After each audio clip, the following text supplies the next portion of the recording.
The following podcast is rated D for dumb.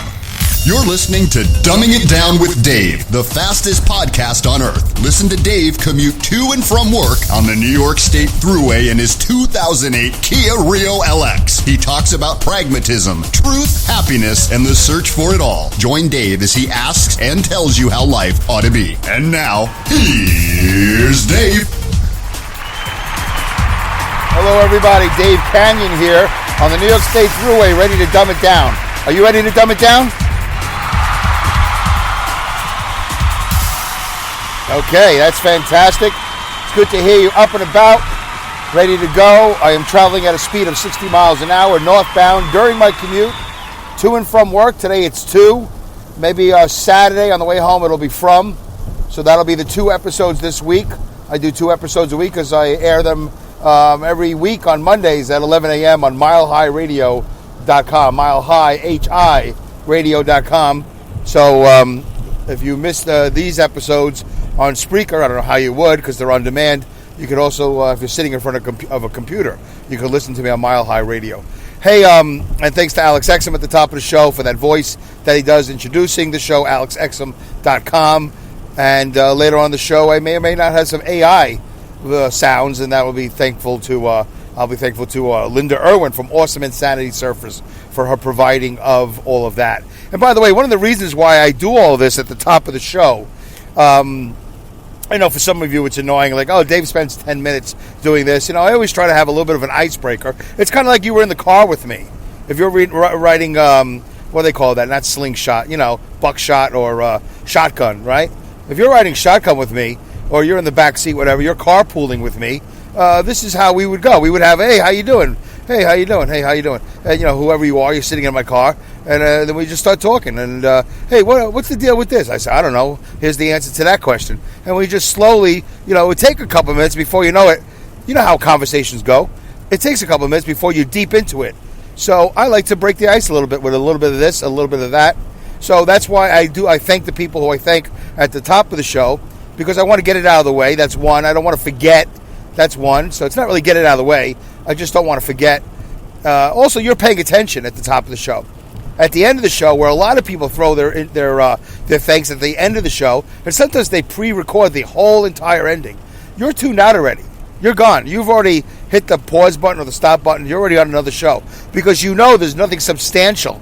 There's no podcast of substance that's going to happen in the last 60 seconds to a minute.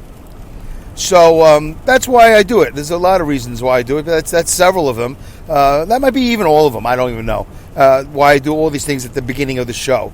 It's nice to slowly work my way into what I want to talk about. The problem is sometimes I talk about it so much I don't get to it, which is a problem. I'm not a professional broadcaster. I'm not a professional podcaster. Although I must tell you, I'm about to get paid by Spreaker for the second time, a little bit over $10. And I'm even telling you the amount because it's not a lot. Believe me, if it was a lot more than that, I would just say I'm getting paid a certain amount.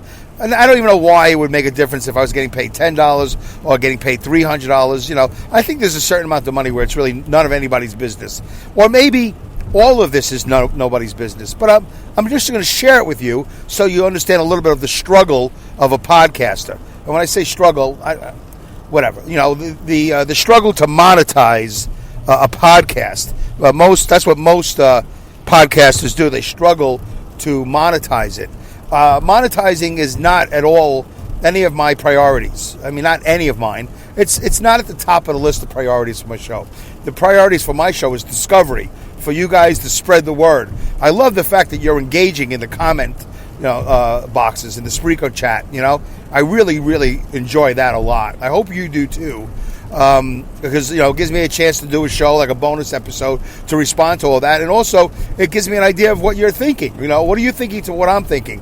If I had a live show, I like to think that you would be calling in, right? Or if I was reading your tweets on the air, like real time, I would, however that works. There's a way of doing that where I could see your tweets real time. And then Spreaker Live, the studio app that they have, the recording studio app, has a chat box where you could be typing as I'm talking, and I could be reading it. It's kind of like the old Yahoo chat rooms, if you remember those. Maybe even the old AOL chat rooms. I don't know if I ever was in an old AOL chat room. But so the chat just scrolls, on my studio. And you guys would see it there on your Spreaker app. So, and you can only see it on Spreaker. Whatever other app you're on, you can't see the chat. So I do enjoy that, and I like that give and take. That shows me that you guys are somewhat interested in what I'm talking about. So I'm trying to remember why I was talking about all that. But the $10. So the interesting thing about the $10, it's a little bit more than $10. $10.40 some odd cents. I think the first one was $10.41 or $10.48. They're both around the same amount of money. The first time I got paid back in November. When did I get the check? I think I got it in December. They actually put it in my in one of my checking accounts. There was direct deposit, whatever. That took 3 years to get that, maybe 2 years, but it took a long time to get to that. And I didn't push it, and whatever. But this particular payment, this particular $10 payment, is coming within 3 months. If you go, if I don't know what it's November 28th was a cutoff date, but that was something else. But let's just say it's November 28th, December 28th, January 28th, and now we're in the first week of February. Oh, by the way, it's February 6th. It's 6:07 p.m. So I started the show about 8 minutes ago. So, I started the show about 6 o'clock, February 6th, northbound the New York State Thruway, on my way to Rensselaer, New York to go to work. I'm going to do the loop-de-loop here in a couple of minutes at Catskill, the Catskill exit. So, it only took, a little bit over 2 months. And if the deadline is November 1st, let's just say, so February is 3 months. So somewhere between 2 to 3 months, it took me that long to make the second $10 check as opposed to the first $10, which, took 3 years. Or 2 years. It doesn't really matter. So, that shows the indication is more people are listening to these ads. And these are all Spreaker, just to let you know. These are not my sponsors. For those of you who are curious about, hey, Dave's got Home Depot. Dave's got Geico. No, I don't have any of these. These are all Spreaker, Voxnest, the parent company, I think. That's all of them. I agree to it. I can control it. I can shut it off and turn it on anytime I want. But I turn it on because what the heck? Why not? I don't know if I'm losing listeners because of it, but I listen to commercials all the time. I don't know if I pay attention to it, but I hear them. So I'm taking a chance that I'm not losing listeners. And if I do, that's okay. That's your choice. That's their choice. It's a choice. And I have to decide whether it's worth it for me to lose listeners based on the fact that, hey, as soon as they hear an ad, they're out. Usually they're 30 seconds. Maybe it's a minute because there's 2 ads back to back.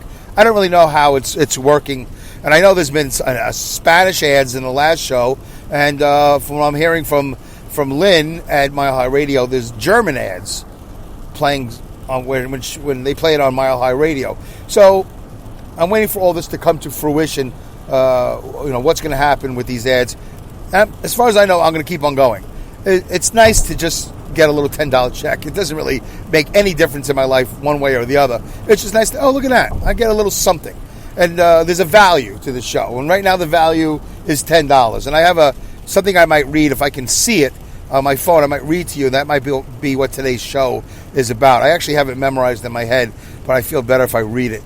So there you go. In fact, let's just get to it because if I forget, then we won't do it. I have something else I want to talk about, but I don't know if we're going to do it. All right, so here we go. Here's something that I read somewhere. Somebody posted it on Facebook probably. I don't really remember where I saw it, but it's a story. It's a little short story I'm going to read to you, and of course there's a little moral at the end, a little advice or whatever it is. And some of you might have heard this already. I've never heard of it before. It's a very basic short story, but it says a lot about. Well, to me, it says a lot about Dumbing It Down with Dave. It says a lot about Dave Canyon. I'm not in the story, but I think you all can relate to this in a particular way. So, of course, this show is all about pragmatism, truth, happiness, and the search for it all. And this is a little bit of a search for happiness, a little search for value. If you consider being valued part of your happiness. Excuse me. So let's go with this. So here's the letter. A father, before he died, and by the way, him dying means nothing, but it's in the letter here. A father, before he died, says to his son, could have been that he said it to his daughter, it doesn't matter. I'm trying to cover all the bases here, folks. This is a watch, all right? This is a watch your grandfather gave to me, and it's more than 150 years old. But before I give it to you, I want you to go down to the watch shop on First Street and tell him I want to sell it and see how much he offers you this watch. So the son goes, and then he comes back to his father and said, the watchmaker offered $5 and said because the watchmaker offered him $5 because the watch is old. So the father says to the son, all right, now go to the coffee shop and try to sell the watch at the coffee shop. See what it's worth. So he went to the coffee shop and he came back to his father and he said, they also offered me $5. Okay, it's a coffee shop. Then the father says to the son, go to the museum. Show them the watch. The son goes to the museum, comes back and says to his father, they offered me $1 million for this piece. The father said, I wanted to let you know that the right place values you in the right way. Don't find yourself in the wrong place and get angry if you're not valued. Those that know your value are those who appreciate you and don't stay in a place, you shouldn't stay in a place where nobody sees your value. Know your worth. All right, so there you go. That's the story. So, three attempts at selling the watch, and only one place gives the right value, the $1 million value. Which, by the way, I could also say, is that really the right value? $1 million for a mechanical watch? A watch? Whoop-de-doo. And by the way, I just saw this actually play out. I don't know if you guys have seen the clip. There's some old guy, big gray beard, had a Rolex, and he took it on the road show, that Antiques Road Show, and I think they valued that watch at several $100,000. It was like a Paul Newman type of Rolex watch that he wore in a movie. And the fact that he wore it in a movie was worth another couple $100,000. This guy never wore the watch. He took the watch and he put it away because he said from the minute he got it, and I think the watch was originally $100. It's on YouTube somewhere. You're like hippie full. You won't believe the reaction of this guy. Like he just falls to the ground once the appraiser tells him how much the Rolex watch is worth. He falls to the ground. It's pretty dramatic. He can't believe that he owns this watch that's worth all that much money. By the way, somebody actually has to give him that money to actually fulfill the worth. A watch can be appraised. Anything can be appraised for any value. If somebody doesn't pay it, then it's worth nothing. Anyway, so you get the story. So I don't know how that relates to you. Maybe you could find a particular time in your life where you didn't feel valued. Maybe in this particular place you didn't feel valued. Maybe in that particular place you didn't feel valued. But in this other space here, this other situation, you feel highly valued. So in this space here that we call Spreaker, Dumbing It Down with Dave on Spreaker, in this chat, in these chat boxes, I want you to know that you give me value when I see the responses. Pat, Linda, Jeff, I would like to see more. That's why I always encourage, for those of you who are listening on Spotify, I know there's a guy that listens on YouTube. He doesn't even comment on YouTube. But, when you do that, when you engage with me, which is a big part of my existence, because I engage with a lot of other people you guys don't even know about. I have a whole life where I engage with other people. And Linda knows, because I engaged with her 3 years ago, or I don't remember how that started. But it's probably written down somewhere. All you have to do is go to that Spreaker Live show that we used to listen to, hosted by podcasting Hall of Famer Rob Greenlee and sidekick there, Alex Exum. But one of us reached out to the other one. I'm going to guess it was me, but it doesn't really matter. Because I do that. I'm always, hey, how you doing? My name is Dave. That's why I'm like the mayor of podcast movement every time I go. Nobody knows that. I mean, I've been told that, but it's not like 3,000 people who, how many people go, oh, we're looking for Dave Canyon, the mayor. It's just, other people have gone to other podcast conventions and have mentioned me. And they go, oh, yeah, I know that guy. And it's so but I do talk to a lot of people. I enjoy that. And I enjoy that it's short. I enjoy that I get to the core of it with the interactions. Like, oh, who are you? What's your show? And it gives me joy. Now, in an extended relationship, that's a whole nother story. That's a lot of information. That's a lot of calls and letters and back and forth and, meetups and all that stuff. I don't know if I'm good for the long haul. I'm good for the 5-minute, speed friendship, the speed dating thing, that whole thing. I like that. Like, oh, that's fascinating. All right, see you later. Well, maybe I'll never see you again. But in all seriousness, that story kind of touched me in a way because I have yet to find my value. Where do I feel like $1 million? It's not fame and fortune. It's just really respect. It's just like, oh, yeah, Dave, this is what he does. And I respect him. He does a good job. That's it. That's really all I'm looking for. I think so. At least, it'd be nice if this show would pay more than $10.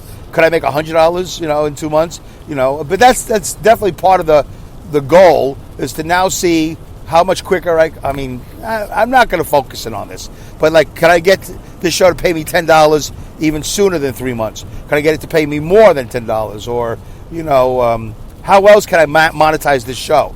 I have a website. I don't have to sell any merchandise. So I really want to get into the merchandise business because now we're talking about a division of my energy, that I'm going to be spending time on that. I don't have anybody in charge of my merch. If I put somebody in charge of my merch, then fine. But then I got to pay that person, right? So there you go. There's always a division of energy and there's always a division of funds, which I'm fine with. I'm fine with creating some sort of empire, a mini empire of, .001 Productions presents, Dumbing It Down with Dave. .001 Productions presents Dave's Fit Life. .001 Productions presents, Dave Canyon's Automatic. Dave Canyon's Dumbing It Down with Dave Live. Whatever. There's a lot I could do. I just need to have a division of labor and a division of responsibilities and a division of funds. I need to delegate all this stuff out, but I'm a one-man show. Me and my assistant. So we're a one-man and one-woman show. But there's only so much we can accomplish anyway, and that's fine. So that's it. That was a nice little letter, and that's a little letter about value. It's a basic story, right? I never heard that story before, but now that I've read it and I've shared it with you, I think it's kind of a good story. And I'm kind of curious about you, of course. Where do you find your value? Do you find your value as a father, as a mother, as a wife, as a husband, as a neighbor? Are you solo and that's good enough for you? Where's your value? Is your value in an activity that you volunteer in? Where do you find value? When do you feel like $1 million? And $1 million's high. Where do you feel like $10? Where do you feel like $100? And do you rate your value not in money? Like this is where I feel my best. This is where I feel at home. Or this is where I feel exalted over here in this space. This is what brings me the most joy. Somebody might volunteer for some charity, and I don't do that enough. By the way, my wife and I talk about that all the time. That we just don't do enough charitable work. As far as face-to-face, feeding somebody or helping somebody. I've done my volunteering when it comes to coaching soccer. I did that for about 5 or 6 years. I think that's a lot. I really do think that's a lot. Is that going to be enough for the rest of my life? Well, that's really up to me. There really are no rules about that, But I do feel good about the fact that I wasn't a parent that sat on the sidelines. And by the way, I knew nothing about soccer except the basics. The basics of kicking a ball into the net, and that's it. This line is in the middle, this is the border, and kick the ball and go. But I did learn a little bit about it. I don't come from England. I don't come from one of those countries that is really knee-deep or waist-deep in soccer. But I did try my best to pick up. I really did. Just like I do into podcasting, I immersed myself in the world of soccer. I watched it more. I read about it more. I looked into it more, and I did become somewhat knowledgeable. One thing I never learned about soccer was offside. And by the way, it's not offsides, it's offside. I learned that it's offside. And I don't know about football, NFL football, but as far as soccer, it's just offside. So that's the only one I understand it, but I couldn't referee it for the life of me. It's the game happens too fast. I give them a lot of credit, those referees that are out in the field, and things are happening so fast, and yet they're able to make these calls. I'm like, wow, how did you even see that? How are you even thinking about it? How are you so focused? So a lot of respect to the referees of soccer, international, domestic, or whatever. All right, you know what I'm going to do right now? I don't have any... oh, by the way, for those of you who are missing, if you were thinking about it, like, hey, where's the song? Where's Going for a Ride? Going for a drive. The other day, Saturday, a couple of days ago, I went to my phone and it was all gone.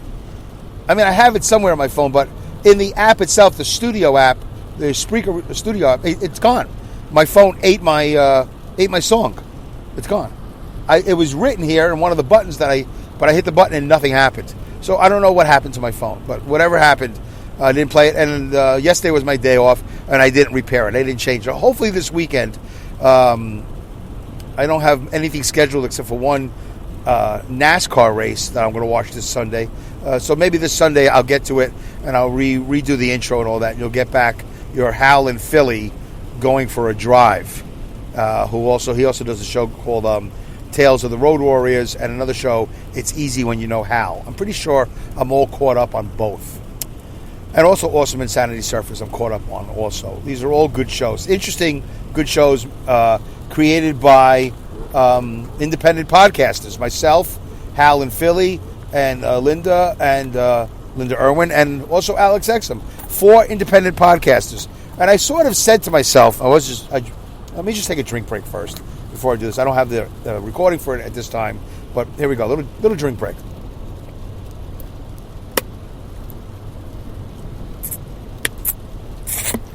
All right. Oh, it feels good. I sort of said to myself, and I might have said it out loud on one of my shows, that from a certain point here on, I was not going to listen to any more corporate podcasts. Corporate being the Mark Maron podcast, Joe Rogan, which I don't listen to anyway. But any of those super successful shows with super sponsorship and super, 100,000 million listeners, whatever. I was only going to support those who are independent like me, those who are on the grassroots of it. And I've done a pretty good job of it. I pretty much have stopped listening to all those other podcasts. Only recently have I gotten back to that, but not the entertainment ones, just ones that can sort of help me, learn how to be a better podcaster or something like that.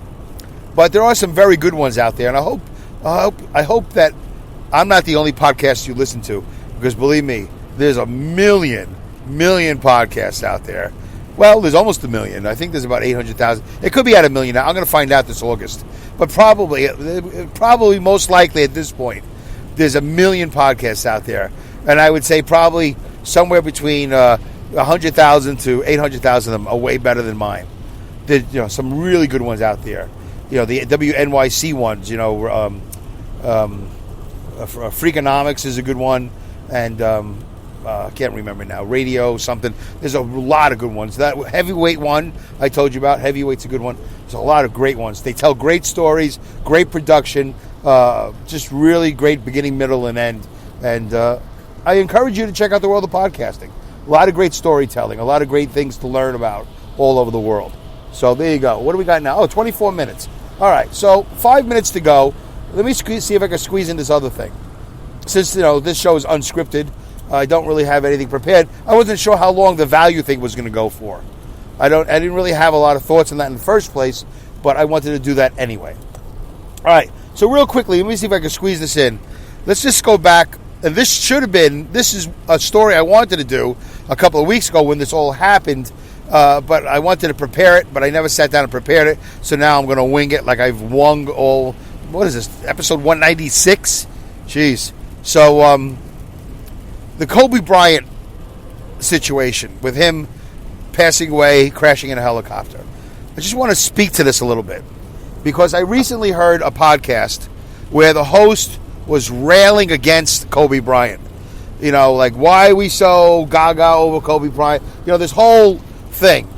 And was it hate towards Kobe Bryant? I don't really know. But I can understand how somebody would feel that way. Like, enough already. Boy, we're making this guy out to be a god. I didn't know him before, but I hate him now. Or whatever. So I wanted to speak to that just a little bit. Well, for the next 3 minutes. There we go. Exactly 3 minutes. Or 4 minutes.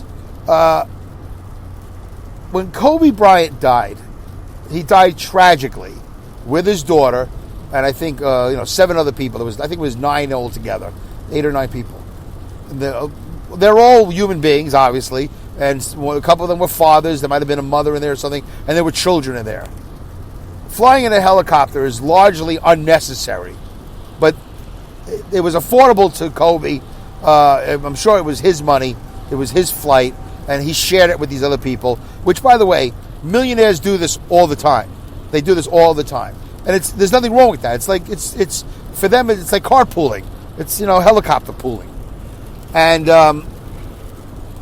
the thing I wanted to say was, and I think I was guilty of this once upon a time, but it's worth examining, just like we were examining value. It's worth examining your hatred, your discomfort, which I think most of it is, your fears. It's really worth stopping, slowing down, sitting there when you meditate. If you don't meditate, you should meditate. But if you don't know how to officially meditate, like you don't know how to officially pray, which I don't know how to pray. My buddy Mark is a great prayer, but I don't know how to pray. I just, I meditate. I sit there, like I'll do my headspace for 10 minutes or whatever, or I'll just sit there and just think.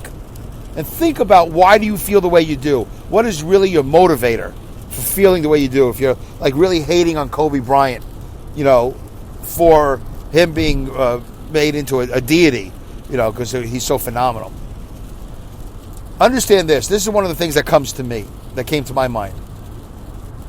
And there's no way that, first of all, Kobe Bryant could have foreseen this happening, right? I'm sure it's a possibility. I know it's a possibility. He knew it's a possibility. Flying in the fog, I don't know the story. I don't know who said it's okay to do that. But whatever, it happens. People drive in all different situations. People fly all different vehicles in all different... We do all different things for all different reasons. And then when it's too late, we go, uh-oh, that was a mistake. Maybe I should have stayed home. But there's no way he could have foreseen that happening. That's one. Two, none of this is under Kobe's command. He didn't tell his PR people, hey, when I die, make sure that this happens. ESPN, make sure that they do this. Make sure... No. This is the news media filling time. This is them, taking advantage, which they definitely are doing, of something, and putting it into the cycle and milking it for all it's worth. He was a very accomplished individual. Yeah, there is that one situation that is questionable behavior. And there's one comedian out there who got into a little trouble because he actually referred to Kobe as a rapist. He's a guilty rapist. I forget the name of his, Sharif or something like that. Ari Sharif. Some comedian got in a lot of trouble for that. Told a joke. And then he backpedaled. He lost a lot of gigs, supposedly, but he backpedaled and said, these are jokes. This is what I do. I'd be surprised if Gilbert Gottfried has not commented on this and commented in the way that he does, in his sarcastic and cynical way. All right, I got about 30 seconds. So, it's not his plan. It was never his plan to die. It was never his plan to die tragically in a helicopter with his daughter, with 7 or 8 other people, and all this other stuff. And for him to be praised the way he was, that's the media filling time. That's the media selling soap. And also, that is us. Maybe not you, maybe not me, but that is us spending money on jerseys and tickets and all that other stuff, letting people know that how highly we value these athletes. We have to be responsible for part of that. All right, guys, I'll try to elaborate on that a little bit more. Have a great day.